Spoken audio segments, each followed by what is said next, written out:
A few reports of wind damage around Effingham and Taylorville and hail reports up near the capital city. We're expecting stronger storms tonight, some of which could potentially bring some severe effects. We'll have the full details on that coming up in about 5 minutes. Thanks, Ben. Getting into our news tonight, 911 audio of a violent, racially charged confrontation in Edgar County is released. Jordan Coleman, Jesse Coleman, and Jaden Reynolds are accused of a hate crime after an altercation at White Oak Park in Paris on April 3rd. Officials say they threatened a group of 3 men, including Danville Alderman Jaleel Jones, using racial slurs. Court documents allege Jordan Coleman pointed a shotgun at the group, firing rounds in their general direction and threatening to kill them. Newswatch obtained 3 911 calls through an open records request. What you're about to hear is a collection of excerpts from those calls, and they may be disturbing for some. We don't got nothing. Yeah, look, we don't got nothing, bro. They're back here revving their engines, looking for us. We need help. Which part of the lake are you at? When you first come into town, coming from Danville, it's the first left. Go all the way back. Second stop sign. Then come all the way to the back. No, listen to me. Did you go past the old glass shop, or you're back at White Oak? They're revving their engines. I understand they're revving their engines, but until I can figure out where you're at, I can't help you, sir. Okay, where are you at right now? Here, Illinois. I know you're in Paris, Illinois. Are you still there? Lady? Listen, once again, there's multiple parts of our lake. I need you to stay in one spot so they can find you. You're walking all over the place out there. Was they shooting at us?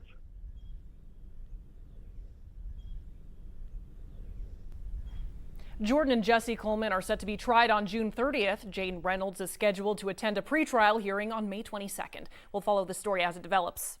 A man is dead after being hit by an Illinois state trooper in Springfield. Police reports say at around 2:30 Saturday morning, an ISP trooper driving through southern Springfield towards a green light hit a pedestrian who was reportedly bent over in the road. ISP says the trooper gave first aid until EMS arrived and took the pedestrian to Springfield Memorial Hospital.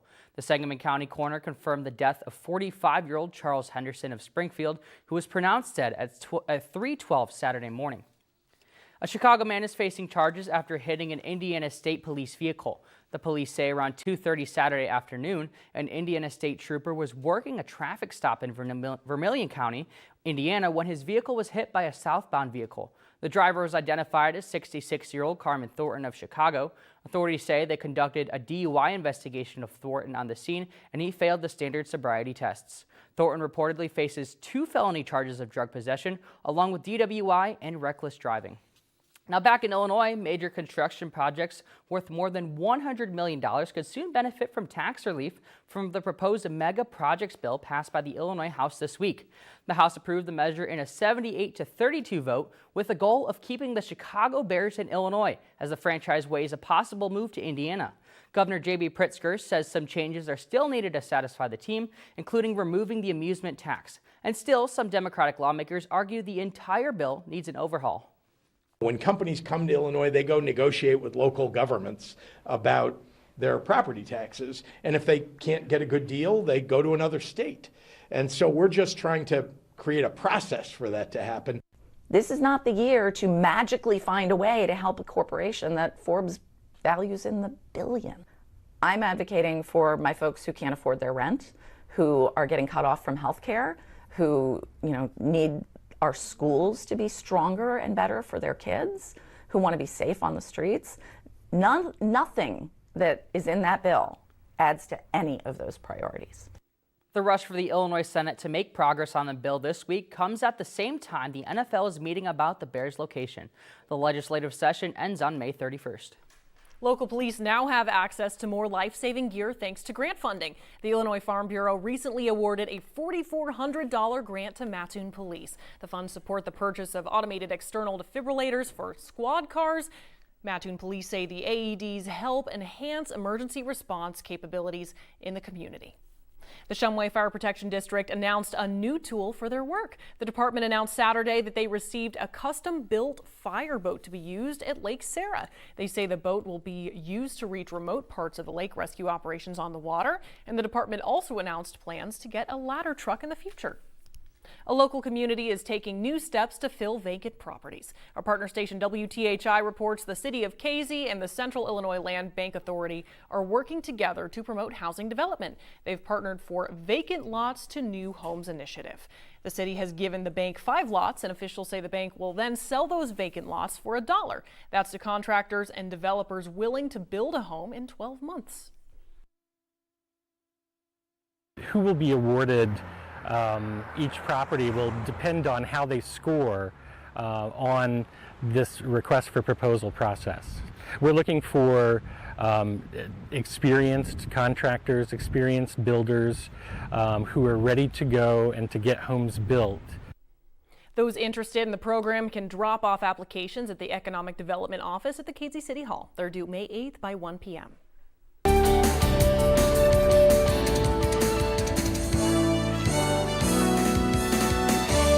Good evening. A stormy start to our work week across East Central Illinois, and those showers and storms earlier this morning brought plenty of rainfall across our area. Over 2 inches of rainfall alone today in Charleston, over 1.5 inches down in Effingham. There was varying amounts depending on where you were, just right at 1 inch in Decatur, 1 2/10 of an inch in Champaign. The only community below that, 0.8 in Danville. Taylorville's having issues with their ratings, so take that 0 with a grain of salt. But we are expecting more showers and thunderstorms as we move overnight tonight. And it's a very complicated scene on our satellite radar picture, but the long short of it is this cold front's going to continue marching in from the west, and you can see that line of storms starting to form along that cold front as it makes its way into East Central Illinois. Looking across our area right now, though, no warnings across our area, but we are seeing a few severe thunderstorm warnings and a tornado warning just towards the west of Springfield over Morgan County and Jacksonville right now. A few spotty showers as we look across the rest of our area, some of which could be on the stronger side, but the main effects we're going to be seeing with this are going to start to come in over the next couple of hours. Again, we are under a tornado watch right now for all of our Illinois counties, Vigo County not included with that, but they are under a flood watch right now. This runs until 9 p.m. this evening. We are seeing a few flash flood watches down towards the south around Effingham as well. We'll continue to track these storms as they get closer. For right now, though, moderate risk for some of our communities across the area. This is mainly for Christian, Shelby, and Effingham counties as this line of storms starts to make its way across our area. Some of the northern areas have been trimmed back into a slight risk. This enhanced risk for most of the rest of our WEIU viewing area was much further north throughout the earlier day today, but the storms we saw earlier this morning helped to weaken some of that convective potential across our area. And we'll see that here on our Futurecast model as this storm line moves through. Around 7 p.m. is when we're going to start to see the first portions of our area get hit with this line far to the west around Decatur and in Taylorville. As we move this forward for you around 8 o'clock, it's going to be really over the central portions of our viewing area, Champaign, Tuscola, Charleston. All the communities along I-57 here is more or less where the storm is going to be hitting. Around 9 o'clock, further towards the southeast, around places such as Casey, Newton, Robinson, and Terre Haute, this line of storms will be more or less out of the picture by the time we get to the noon hour tomorrow. There will still be a few lingering showers after that line of storms moves through, but we'll be expecting a much clearer day for our day on Tuesday. The main risk we're expecting with this, damaging wind gusts potentially close to 60 to 70 miles an hour. Some hail could be in excess of 2 inches in diameter, and we are tracking the possibility for some tornadic activity, especially in that moderate risk towards the southwest of our viewing area. That's where we could expect the greatest extent of tornadic activity as we see this system move across. It'll be bringing more rain in addition to the around 2 inches we saw in Charleston, nearly another 0.8 of an inch. So we're really expected to get around 3 inches of rain in Charleston alone today. Our top projection around Taylorville, another 1.25 inches across our area. So our highs today up into the mid to lower 60s for most of us. Our warm spot 66 degrees in or 67 degrees actually in Terre Haute, blocking that for you, but more or less around the mid 60s for the rest of us. Overnight tonight, 53 degrees for our overnight low. These storms will start to move out as we get towards sunrise tomorrow. It'll be a little bit sunnier of a day tomorrow. Temperatures back up near 66 degrees. So comparable temperatures to what we saw today, but these temperatures are going to start to drop down as we get over the next couple of days. You'll be able to see that as we show you the 7-day forecast in our recap tonight. But these temperatures will start to drop back down towards the 50s by the time we get towards the start of the weekend. but then we'll finally see temperatures start rebounding back close to 70 degrees for the start of next work week. Well, thanks for keeping us posted on this because it's nothing short of crazy. I know that my house flooded today. Gosh, yeah, it's been forever since I feel like it rained this much. So yeah, I don't know. Thank you, Ben. Still to come, I'll have a check of the sports headlines, including some spring football. But first, Austin Perez takes us to the weekend's Illinois Marathon to meet the runners and their supporters. Thanks for watching. This is Newswatch on WEIU. Years ago, I stood in this very studio for the first time, just as today's WEIU Newswatch students do. I was nervous, excited, and ready to learn. But WEIU believed in me. As a Newswatch alum, I learned how to tell stories that matter. I found my voice here. Today, WEIU needs your help to keep that same opportunity alive for the next student, the next story, and the next 40 years. Please consider giving using one of the methods on your screen. WEIU needs you now more than ever. One of Champaign-Urbana's biggest events of the year returned over the weekend, drawing runners from around the world. It also drew our Austin Perez, who shares the stories of some of those runners and the people who support them. Austin? Thank you, Olivia. Last week, I promised a closer look at that big event and the people behind it. We caught up with some of them before that race began. Friday afternoon, runners gathered to collect their numbers and bibs. One of those racers is Del Brachers, a Vietnam-era veteran who's had running as a big part of his life for decades.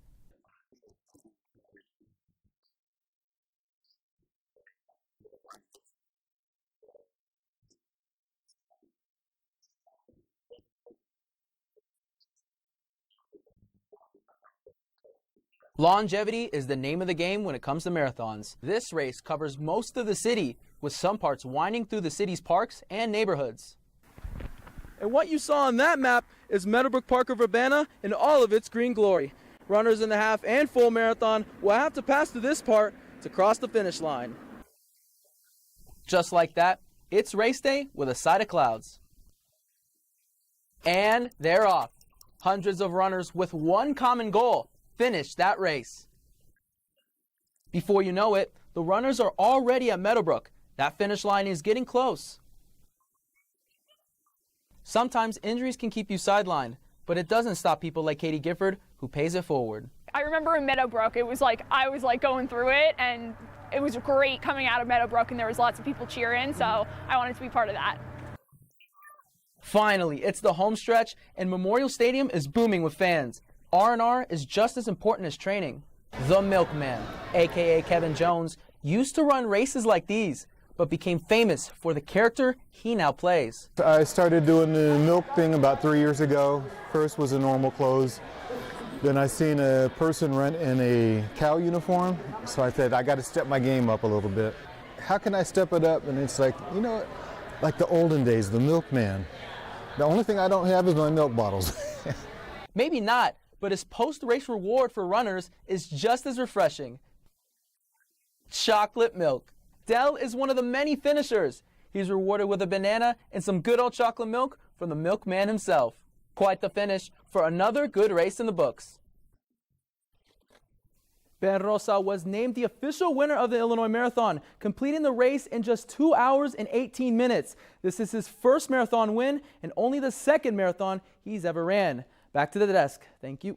Well, thank you, Austin. We definitely have some more sports to cover tonight. That's right, Olivia. The annual Eastern Illinois football spring game was this past weekend. All the highlights next. Thanks for watching. Your WEIU Sports Watch Report is coming up next.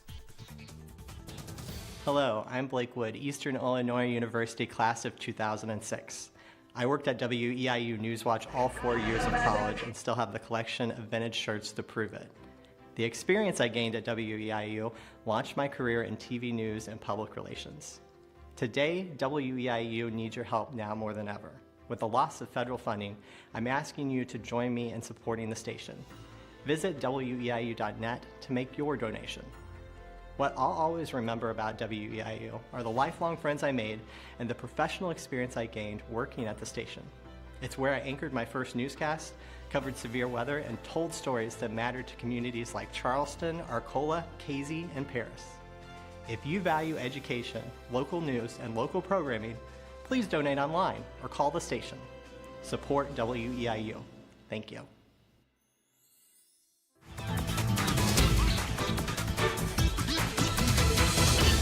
When you think of spring sports, you may think of baseball or softball, but over the weekend, the Eastern Illinois football team played its first game in front of fans since its season finale at Alabama. I was at the Panthers' annual spring game and have the highlights. Football is finally back in Charleston, but only for one weekend. It's time for the Eastern Illinois spring game. Panther offense in white will square off against the Panther defense in blue for the culmination of 15 intense spring practices. Now let's jump to the action. On the second play of the game, Eastern Michigan transfer quarterback Jeremiah Salem launches the long ball all the way down the field to Landers Green. The Panther offense closes out the drive with this rushing touchdown by Charles Kellum, but the defense isn't going to go down that easy. The spring game scoring system is a little different than normal scoring and rewards the defense for takeaways, and that's exactly what happens here with a muff snap resulting in a defensive recovery. On the next drive, Jeremiah Salem passes it, but it bounces off the receiver. Josh Brown picks it off, and the defense shines through yet again. That continues as the Panthers gathered 4 turnovers. Defense wins the 2026 EIU spring game 41-28. Following the game, Eastern named 2 captains for the upcoming season. One is running back Charles Kellum, and the other,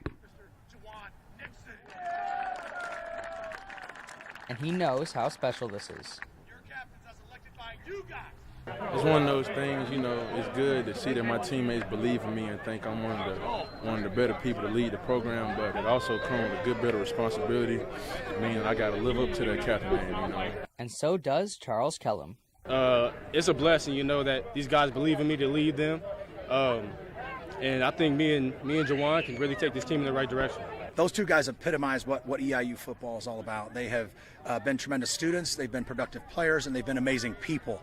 They've earned the respect of their peers in that locker room and certainly of their coaching staff. As for when the Panthers begin the regular season, they're set to kick off against Murray State on the road on August 27th. But Eastern's first home game won't be until September 12th against Indiana State.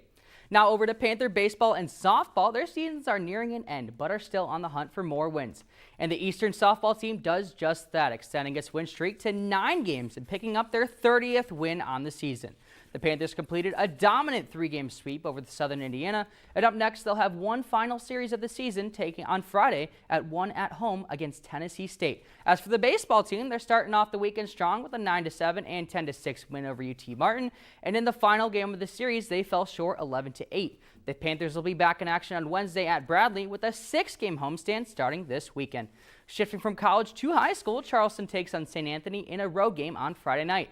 The Trojans got out to a 5-1 lead in the third and never looked back, claiming a 6-3 win. As for today, the Trojans game at Robinson has been canceled due to weather, according to Athletic Director Brian Dedman. The next game is scheduled for tomorrow at night at home against Mattoon at 4:30. A handful of other local teams are in action over the weekend. Mattoon fell against St. Anthony 9-7. Mount Zion lost to Morton 7-5. Effingham blew out Farina South Central 7-4. Casey Westfield got beat by Mount Carmel 12-4. And finally, Teutopolis shut out Gilboa Catholics 4-0. Now over to the MLB, the St. Louis Cardinals look to avoid a series sweep against Cal Raleigh and the Seattle Mariners. We're scoreless until the bottom of the third when rookie J.J. Weatherholt breaks the seal and hits it to the bullpen for his 5th career Major League homer. But the very next inning, here comes the big dumper. Cal Raleigh has gotten off to a slow start in 2026, but he's starting to get hot as this game-tying dinger adds another baseball to the Cardinals bullpen. In the 6th, take us to Church. Nathan Church his 2 homers on Saturday and now adds this blast to right field for his 3rd home run of the series to take the lead. But with the game tied in the top of the 9th, Rob Refsnyder helps the Mariners pull away with a pinch hit go-ahead homer, and Seattle holds on to win 3-2. The Cardinals are on the road tonight against the Pittsburgh Pirates, and first pitch just took place moments ago. Now finally tonight, 3 key Illini football players were selected in this year's NFL Draft. The top U of I player off the board was defensive end Gabe Jackas, who was drafted in the 2nd round by the New England Patriots. Offensive lineman J.C. Davis was picked by the New York Giants in the 6th round, while defensive back Miles Scott was picked by the Denver Broncos in the 7th round. Several players also signed as undrafted free agents, including kick returner Hank Beatty to the Titans, tight end Tanner Arkin to the Patriots, and star quarterback Luke Altmaier. Altmaier was projected to be selected on day 3, but surprisingly went undrafted. Luckily for Luke, he was signed immediately after the draft by the Detroit Lions, and he'll compete with Teddy Bridgewater for the backup job behind Jared Goff. And that'll do it for me over in sports. Olivia, back to you. Thanks, Andrew. Still to come, Ben Whitney returns with a final check of your Skywatch forecast. But first, we'll show you the tremendous effort to spruce up one local community. Thanks for watching. This is Newswatch on WEIU.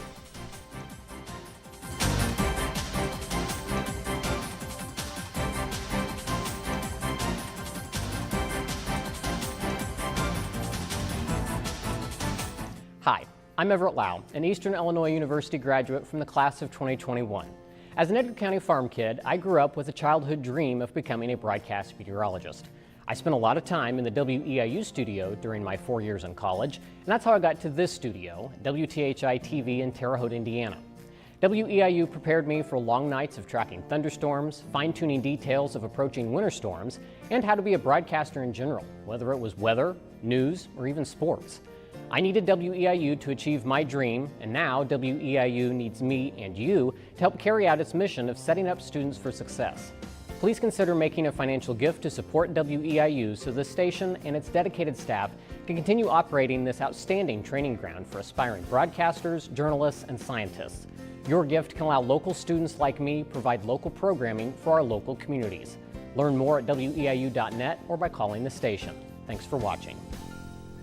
And finally tonight, this last story might be a little bit sappy. Over the weekend, more than 50 volunteers planted 24 new trees around Effingham's City Hall.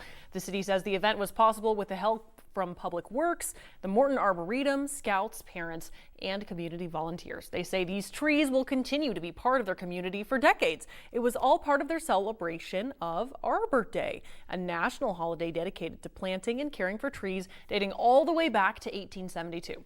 Well, your trees might have blown around a bit today. Ben Whitney is back with a final check of our Skywatch forecast. Ben?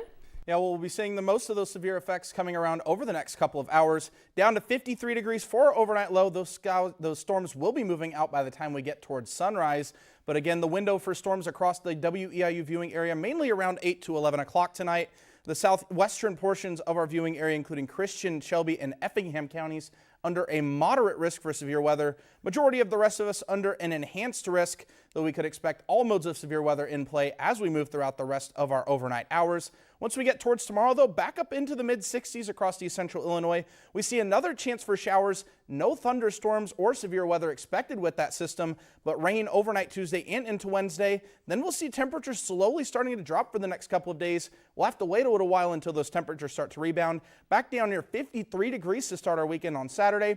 And those temperatures will finally start to rebound back up towards 69 degrees as we start on Monday. Well, thank you, Ben. Everyone make sure to stay safe tonight. It's going to be crazy out there. That's true. Definitely stay safe. Nobody blow away, please. Thank you, Ben. For more news and weather, be sure to log on to our website at weiu.net. There you can find real-time forecasts and the news video of the day. And if news is happening in your community, let us know by dropping us an email at news@weiu.net. Have a great night and stay safe.